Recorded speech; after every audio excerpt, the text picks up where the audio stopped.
chèque versé à Palmeiras pour chaque but d'Endrick. Endrick va coûter cher au Real Madrid s'il continue sur cette lancée. Dans son contrat, le Brésilien dispose de clauses qui alourdissent la note pour les merengues. Le Real Madrid s'est imposé 3-0 contre Valladolid pour les grands débuts de la saison au Santiago Bernabéu. Pour les deux recrues, Mbappé et Endrick, la journée a été différente. Le capitaine des Bleus n'a pas convaincu et la pépite de la Seleção de 18 ans, lui a volé la vedette, comme le rapportait la presse espagnole au lendemain de la rencontre.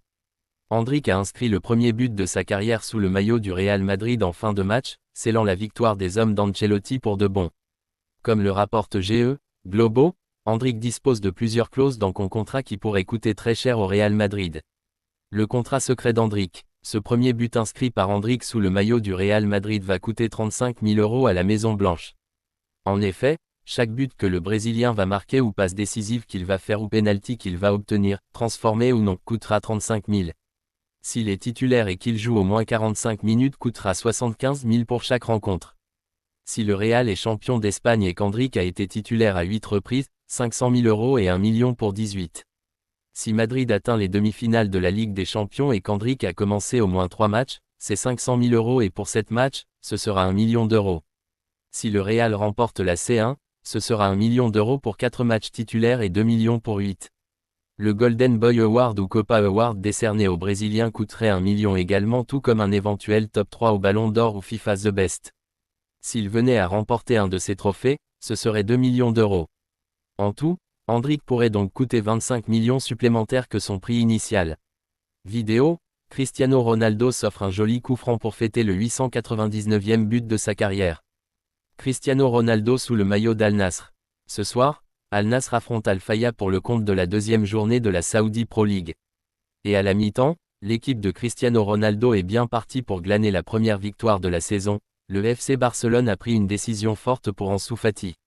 L'ailier se remet d'une blessure au pied survenue en début de prépa avec le Barça.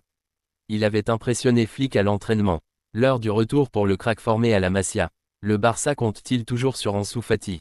Prêt à Brighton la saison dernière, l'avenir d'Ansu Fati était mis entre parenthèses. Convaincu par le travail à l'entraînement de son joueur, Hansi Flick voulait responsabiliser l'Espagnol lors de la tournée américaine du club Blaugrana en prépa. Une volonté qui n'a pas pu être exaucée en raison de la blessure du joueur.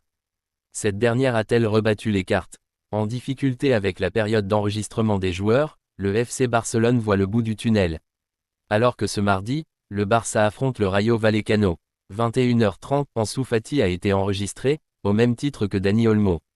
Les deux Espagnols vont donc pouvoir disputer leur première minute en Liga cette saison. Le jeune révélé en classe jeune au Séville FC portera le numéro 10, numéro que Lionel Messi lui avait légué lors de son départ du club. La lourde responsabilité de Tchouaméni au Real Madrid. Suite au départ de Toni Kroos, le milieu défensif français est appelé à prendre encore plus d'importance dans l'entrejeu madrilène cette saison. C'est une saison pleine de changements et d'ajustements à trouver pour le Real Madrid avec l'arrivée de Kylian Mbappé et le départ en retraite de Toni Kroos après 10 ans de bons et loyaux services rendus aux merengues. Avec, de surcroît, la blessure de Camavinga pour 2 mois, Tchouaméni a une responsabilité d'autant plus importante dans le milieu de terrain du Real Madrid dont il est le point d'ancrage. Il doit ainsi faire face à un grand défi, assurer le rôle d'organisateur du jeu madrilène en tant que premier relanceur, un rôle qu'assurait à merveille Toni Kroos. L'ombre de Kroos dans le rétroviseur. Tchouaméni, milieu plus défensif que créatif, est soumis à d'importantes responsabilités en cette entame de saison.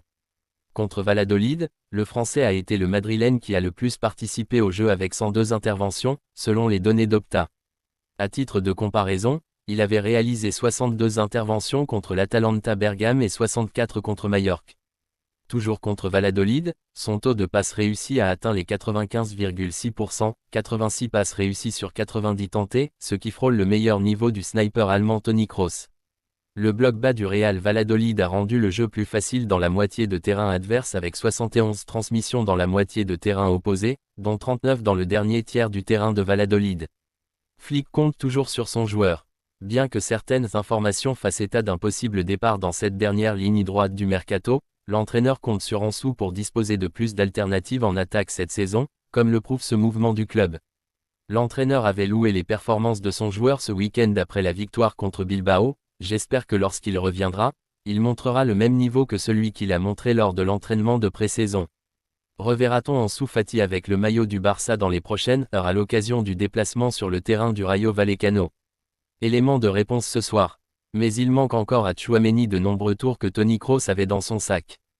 En première mi-temps contre Valladolid, le Real a eu le plus grand mal à changer d'aile rapidement, un domaine dans lequel Kroos excellait avec 8 passes longues réalisées en moyenne par match alors que Tchouaméni en a réussi moitié moins sur les 2 premiers matchs, 4 contre Mallorca et 5 contre Valladolid. En tout cas, il y a plusieurs signes d'espoir chez Tchouaméni, qui monte en puissance match après match. En effet, il a réussi 86 passes face à Valladolid contre seulement 46 en Supercoupe d'Europe. Autre fait révélateur, il a réalisé 16 passes de progression contre Valladolid tandis que sa moyenne la saison dernière dans ce domaine s'élevait à 4,6 passes de cet ordre par match. Encore une fois un secteur où Toni Kroos reste la référence avec une moyenne de 10,49 passes progressives par match la saison passée. Tchouaméni pourra compter, à ses côtés, sur Valverde, héritier du numéro 8 de Toni Kroos même si son profil est bien différent de celui de l'Allemand. Un duo, dans un milieu de terrain qui, comme l'Uruguayen l'a reconnu après le match contre Valladolid, a besoin de temps pour se développer. Ancelotti nous demande de jouer au ballon et de donner de l'équilibre à l'équipe. Parfois, c'est difficile pour nous, car nous n'avons pas l'habitude de jouer ensemble. Mais nous continuerons à nous améliorer. Nous avons une grande marge de progression. Cristiano Ronaldo fait une annonce sur sa retraite. Kalidou Koulibaly au duel avec CR7. Reprenant actuellement la saison avec Al Nassr, Cristiano Ronaldo a marqué malgré le match nul de son équipe face à Al Raed. Toujours en forme alors qu'il a 39 ans, l'attaquant portugais se rapproche doucement de la retraite, mais se voit encore jouer un petit moment. Selon lui, il faudra encore attendre quelques années pour le voir raccrocher les crampons. Je ne sais pas si je prendrai bientôt ma retraite. Dans 2 ou 3 ans, mais je prendrai probablement ma retraite ici à Al Nassr. Je suis très heureux dans ce club et je me sens bien dans le pays. Je veux continuer en Arabie Saoudite, a-t-il déclaré dans un entretien pour Now.